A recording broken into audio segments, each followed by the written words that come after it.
Pleasant greetings to you. We just received a very strong word from the Lord. You cannot serve both God and Mammon. St. John Marie Vianney said, "If people would do for God what they do for the world, what a great number of Christians would go to heaven." The saint was referring to people enthusiastically and passionately earning a living in the world, sometimes to the point of being greedy. If we can channel the same enthusiasm, passion, and energy serving God, that is the ideal. There is nothing wrong earning and saving up for the rainy days, right?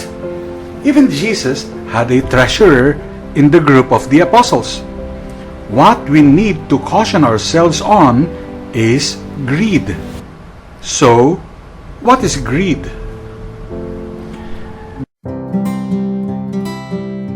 The sin that puts a price on everything is greed. Evagrius, 4th century bishop of Constantinople, wrote that greed arose from famines that are sure to come, sickness that will visit us, the pinch of poverty. To Pope Gregory, the greedy man was a murderer. He wrote, "He who keeps for his own use what would provide for the poor is slaying all those who could have lived from his plenty." Greed is the excessive or rapacious desire for wealth or possessions. This sin goes by many names: covetousness, acquisitiveness, and avarice. It leads to forbidden activities like hoarding, cheating, corruption, and theft. Jesus summed up greed when he asked, "What shall it profit a man if he gains the whole world and lose his own soul?"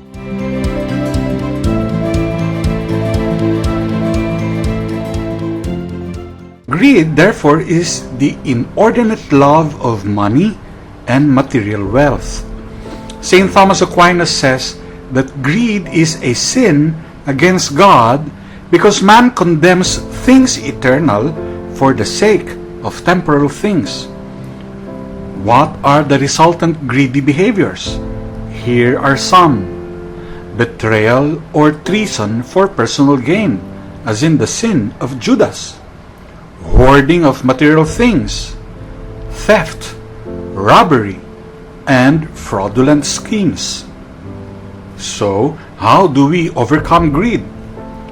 The first need is to be informed.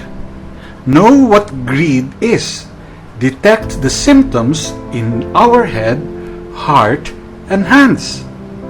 Do you ignore people you can afford to help? Do you keep trying to make more money? The key word here is more. Is the rest of your life falling apart because of work-related stress? Are you paying your life's earnings with your physical and spiritual health?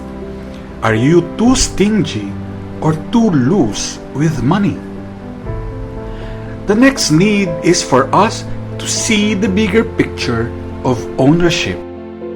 And here we are confronted by the stark truth that we are merely custodians of the goods of the world. Saint Teresa of Calcutta says, "If we have no peace, it is because we have forgotten that we belong to each other." Yes, peace is easily destroyed when persons think that they belong to properties or objects instead of personal relations.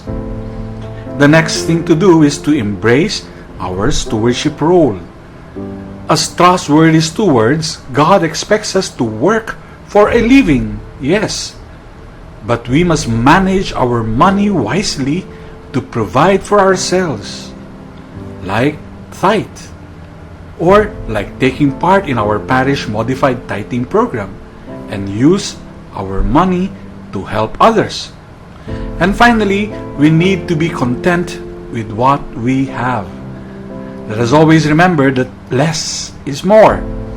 It is a lie to believe that if we have more, we will be happy. That more is more. Well, in fact, more is less. Because the more we have to worry about, the less we can give to God, ourselves, and others. As a people, do we still have hope to be free from greed? Let us see one example of a Pinoy greed overcomer. This is just one of many examples. Maybe you are yourself an example to the world. A story of honesty. A street sweeper of Santiago, Isabela, returns 43,000 pesos. Jocelyn Salas found the envelope with the amount inside a tricycle she was riding. She tried looking for the owner till she found the owner crying in front of bank. To the owner's joy, Jocelyn was treated to a snack. Despite Jocelyn's parents suffering from a stroke and a child she's unable to enroll in school, Jocelyn said she did not even have second thoughts about returning the money. Because of her honesty, the city government will give honors to Jocelyn. Pag hindi po talaga sa kanila yung pera o anuman yung bagay na pulot, dapat po isoli nila para panghabang buhay nilang masaya yun.